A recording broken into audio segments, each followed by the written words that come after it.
Hello students, this is professor Vinay Kushwaha from Gyan Academy. आज हम demand analysis का बहुत ही important topic which is law of demand देखने वाले हैं। So let's start.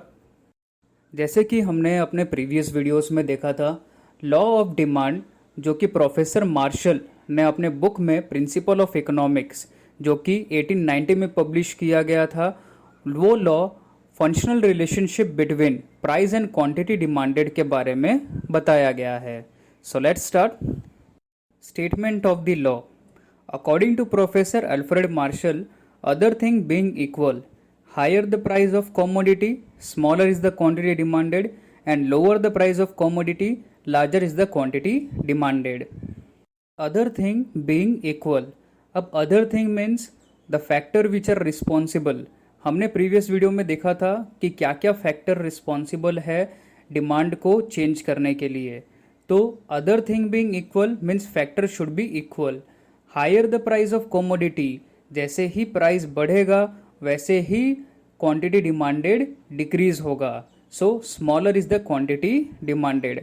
अब जैसे ही प्राइस घटेगा, क्या लिखा है, lower the price of commodity, जैसे ही प्राइस घटेगा वैसे ही लार्जर क्वांटिटी डिमांडेड, ज़्यादा से ज़्यादा क्वांटिटी डिमांड किया जाएगा।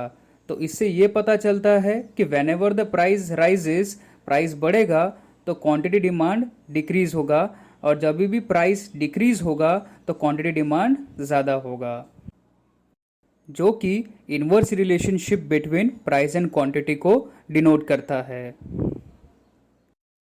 Symbolically the functional relationship between price and demand is expressed as dx is equal to f in bracket px।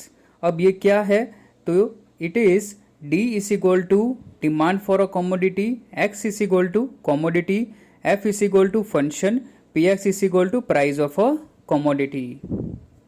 Assumptions means ये लॉ प्रूफ करने के लिए situations, that is other thing being equal. हमने various factors देखा था जो demand को effect करता था। लॉ ऑफ डिमांड सिर्फ प्राइस एंड क्वांटिटी के रिलेशनशिप पे ही बेस्ड है। अगर ये सारे फैक्टर्स चेंज होते हैं तो डिमांड भी चेंज हो जाएगा बिना प्राइस को इफेक्ट किए। तो ये फैक्टर में चेंजेस नहीं होना चाहिए ताकि ये लॉ को प्रूफ कर पाए। So let's start with the points. Number 1, no change in the price of related goods. Law of demand assume करता है कि रिलेटेड गुड जैसे कि substitute goods and complementary goods का प्राइस इंक्रीज नहीं होना चाहिए। सब्सटीट्यूट जैसे कि tea and coffee, pen and pencil, अगर सपोज सब्सटीट्यूट का प्राइस इंक्रीज हो जाता है तो सारे सब्सटीट्यूट का डिमांड डिक्रीज हो जाएगा और हमारे कमोडिटी का डिमांड इंक्रीज हो जाएगा बिना कोई प्राइस चेंज किए। अगर सपोज माज़ा अपना प्राइस इंक्रीज कर लेता है तो माज़ा का डिमांड तो डिक्रीज हो जाएगा, लेकिन स्लाइस का डिमांड बिना प्राइस चेंज किए इंक्रीज हो जाएगा।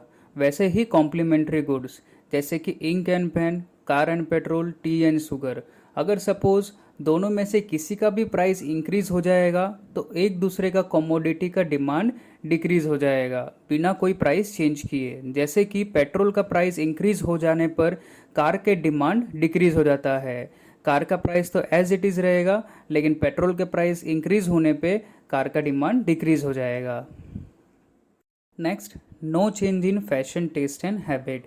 लॉ ऑफ डिमांड एज्यूम करता है कि फैशन जो कि मार्केट में चल रहा है, टेस्ट एंड हैबिट जो कि कंज्यूमर का, चेंज नहीं होना चाहिए। अगर सपोज ये चेंज हो जाता है तो ये डिमांड भी चेंज कर सकता है बिना कोई प्राइस इंक्रीज या डिक्रीज किए। No change in age structure and sex ratio. Age structure and sex ratio determine करता है अलग अलग टाइप के गुड्स का डिमांड। अगर कोई भी change related to age structure and sex ratio होता है तो डिमांड भी इंक्रीज एंड डिक्रीज होगा बिना कोई प्राइस चेंज किए। सो ये दोनों टर्म कांस्टेंट होना चाहिए। Next, no change in a climate. अगर सपोज क्लाइमेट में चेंज आता है तो उस क्लाइमेट से रिलेटेड गुड्स का डिमांड ऑटोमेटिकली इंक्रीज हो जाएगा बिना कोई प्राइस इंक्रीज किए। So law of demand assume करता है कि क्लाइमेट और वेदर कंडीशन सेम होना चाहिए। No change in a taxation policy. Law of demand assume करता है कि गवर्नमेंट टैक्सेशन पॉलिसी में चेंज ना करे। अगर सपोज गवर्नमेंट टैक्सेशन के पॉलिसी में चेंजेस करता है, सपोज वो हायर कर देता है टैक्स, तो लोगों के पास उतना पैसा नहीं बचेगा कि वो पर्टिकुलर गुड्स को खरीद पाए, परचेसिंग पावर डिक्रीज हो जाएगा। इससे डिमांड भी कमोडिटी का डिक्रीज हो जाएगा बिना कोई प्राइस इंक्रीज किए। Next, no change in overall population size. अगर सपोज पॉपुलेशन का साइज इंक्रीज या डिक्रीज होता है तो इससे डिमांड भी इंक्रीज एंड डिक्रीज होगा। तो लॉ ऑफ डिमांड एज्यूम करता है कि पॉपुलेशन का साइज एज इट इज रहना चाहिए, इसमें कोई चेंजेस नहीं रहना चाहिए। No change in regular advertisement. अगर सपोज कोई कंपनी अपना एडवर्टाइजमेंट इंक्रीज कर देता है तो बट ऑब्वियस है उस प्रोडक्ट का डिमांड इंक्रीज हो जाएगा बिना कोई प्राइस चेंज किए। लेकिन अगर सपोज कोई कंपनी अपना एडवर्टाइजमेंट डिक्रीज कर देता है तो उस प्रोडक्ट का डिमांड डिक्रीज हो जाएगा फिर से बिना कोई प्राइस चेंज किए। सो एडवर्टाइजमेंट इक्वल होना चाहिए, या हम लोग बोल सकते हैं कि कोई चेंजेस नहीं होना चाहिए। जो रेगुलर एडवर्टाइजमेंट है उसको कंटिन्यूस रखना चाहिए, तभी हम ये लॉ को प्रूव कर पाएंगे। Next, no change in distribution of income. Economy के अंदर अगर सपोज इनकम डिस्ट्रीब्यूशन देखने जाए तो अगर चेंजेस इसमें होता है तो बट ऑब्वियस है डिमांड भी इंक्रीज एंड डिक्रीज होगा। तो लॉ को प्रूव करने के लिए इसमें चेंजेस नहीं होना चाहिए। Next, no change in income. Person का इनकम इंक्रीज एंड डिक्रीज होने पे demand of goods and services भी इंक्रीज एंड डिक्रीज होगा। अगर सपोज पर्सन का इनकम इंक्रीज हो जाएगा तो बट ऑब्वियस है उसका परचेजिंग पावर भी इंक्रीज हो जाएगा, जिससे गुड्स एंड सर्विसेज का डिमांड इंक्रीज हो जाएगा। अगर सपोज पर्सन का इनकम डिक्रीज हो जाएगा तो बट ऑब्वियस है परचेजिंग पावर डिक्रीज हो जाएगा और गुड्स और सर्विसेज का डिमांड भी डिक्रीज हो जाएगा। सो पर्सन का इनकम कांस्टेंट रहना चाहिए, इसमें कोई चेंजेस नहीं होना चाहिए ये लॉ को प्रूव करने के लिए। Next, no change in expectation regarding future prices. अगर सपोज लोग ये सोचे कि फ्यूचर में ये कमोडिटी का प्राइस इंक्रीज होने वाला है तो बट ऑब्वियस वो करंट कंजम्पशन कैंसिल कर देंगे, मीन्स वो गुड्स को नहीं परचेस करेंगे, वो फ्यूचरिस्टिक सोच के फ्यूचर में खरीदेंगे, जिससे ये प्रोडक्ट का डिमांड ऑटोमेटिकली डिक्रीज हो जाएगा बिना कोई प्राइस इंक्रीज या डिक्रीज किए। सो इस तरीके से फ्यूचर एक्सपेक्टेशन नहीं होना चाहिए ये लॉ को प्रूव करने के लिए। अब हम डिमांड शेड्यूल का टेबल देख लेते हैं। So first column is price of mangoes which is rupees per dozen 350, 300, 250, 200 and 150. Second is demand per week which is quantity in dozen which is 1, 2, 3, 4 and 5. Start करते हैं हम कंडीशन 1 से। अगर suppose mango का price है 350 तो consumer कितना demand कर रहा है 1 डजन। अगर सपोज प्राइस डिक्रीज हो जाता है 350 से 300 हो जाता है तो कंज्यूमर 1 डजन ज़्यादा डिमांड करेगा विच इज़ 2। अगर 300 से 250 हो जाता है तो कंज्यूमर 2 से 3 डजन का डिमांड करेगा। इससे हमें क्या पता चलता है कि प्राइस जैसे ही डिक्रीज होगा क्वांटिटी डिमांडेड इंक्रीज होगा। When ever the price decreases quantity demanded increases. अब हम कंडीशन 2 देख लेते हैं। सपोज मैंगोज का प्राइस है 150 तो कंज्यूमर कितना डिमांड कर रहा है 5 डजन का। वैसे ही अगर सपोज प्राइस इंक्रीज हो जाता है 150 से 200 हो जाता है तो कंज्यूमर अपना डिमांड डिक्रीज कर लेगा विच इज़ 5 to 4। अभी सिर्फ 4 डजन का ही डिमांड करेगा। 200 से 250 हो जाता है और इंक्रीज हो जाता है प्राइस तो कंज्यूमर और 1 डजन कम कर लेगा विच इज़ 4 to 3। तो इससे हमें यह पता चलता है कि whenever the price increases quantity demanded decreases which shows the inverse relationship between price and demand. Now we are going to see demand curve. X-axis is quantity demanded and y-axis shows price. DD is what? Demand curve which move downward from left to right. So अगर price 350 है तो quantity demanded 1 रहेगा। Price अगर suppose decrease हो जाएगा 350 से 300 तो quantity demanded 2 हो जाएगा which will increase the demand. अगर प्राइस और डिक्रीज होगा 300 to 250 तो क्वांटिटी डिमांडेड 2 to 3 हो जाएगा। इससे हमें यह पता चलता है कि whenever the price decreases quantity demanded increases which shows the inverse relationship between price and demand. Now we are going to see exception to the law of demand. अब एक्सेप्शन मीन्स व्हाट? ऐसे condition जो कि law of demand के अंदर applicable नहीं होते हैं. Law of demand बोलता है कि whenever the price increases quantity demanded decreases and when ever the price decreases quantity demanded increases.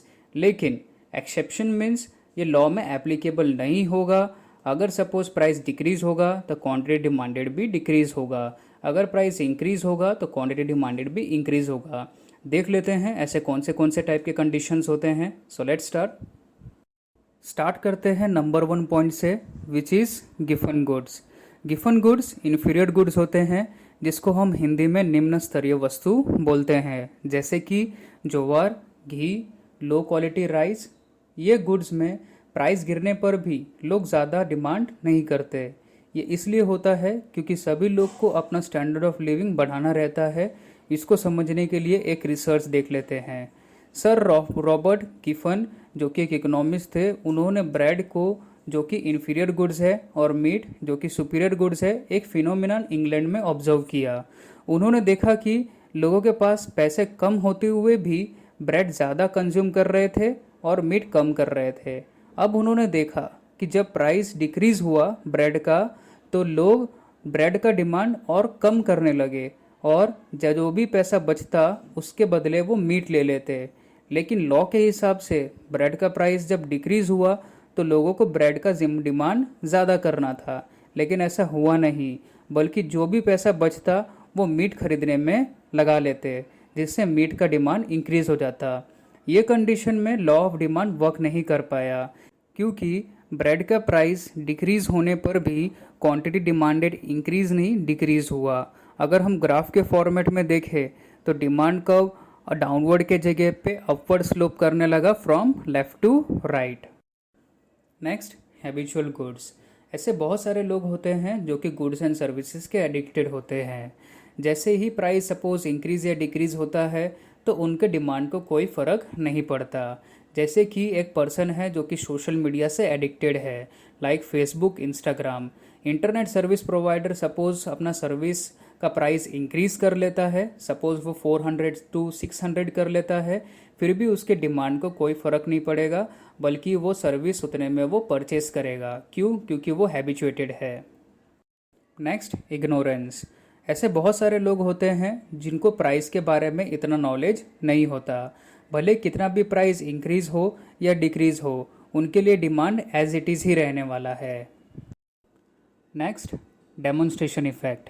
ऐसे बहुत सारे पर्सन होते हैं जो डेमोन्स्ट्रेशन देख के कॉपी करना या जेलस होना स्टार्ट कर देते हैं. इससे प्राइस इंक्रीज होने पर भी डिमांड डिक्रीज नहीं होता, बल्कि इंक्रीज हो जाता है.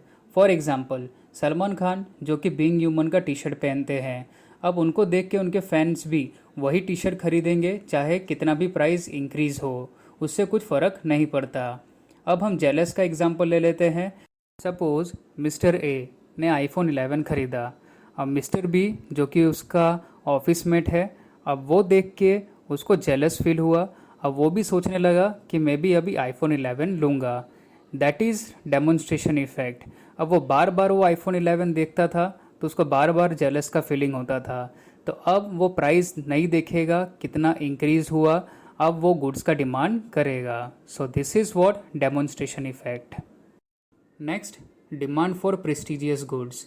ऐसे बहुत सारे लोग होते हैं जो कि शो ऑफ करने में बिलीव करते हैं, जिसको हम स्नोब अपील बोलते हैं.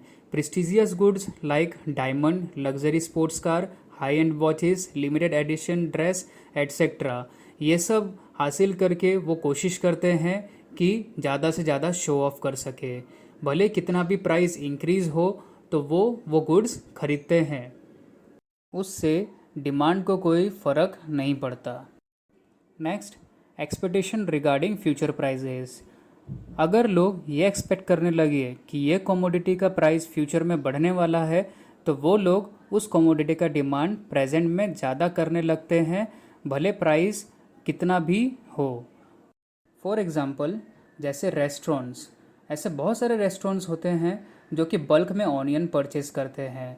उनको लगता है कि फ्यूचर में इसका प्राइस इंक्रीज़ होगा, तो भले प्रेजेंट कितना भी प्राइस हो तो वो नहीं देखेंगे, वो परचेस कर लेंगे. Next, necessity. ऐसे बहुत सारे गुड्स होते हैं जिनका नेसेसरी रिक्वायरमेंट होता है, जैसे फूड, वीट, सॉल्ट, दाल एट्सेट्रा, और क्लोथिंग, जैसे कि नॉर्मल 1 पैर के क्लोथ्स।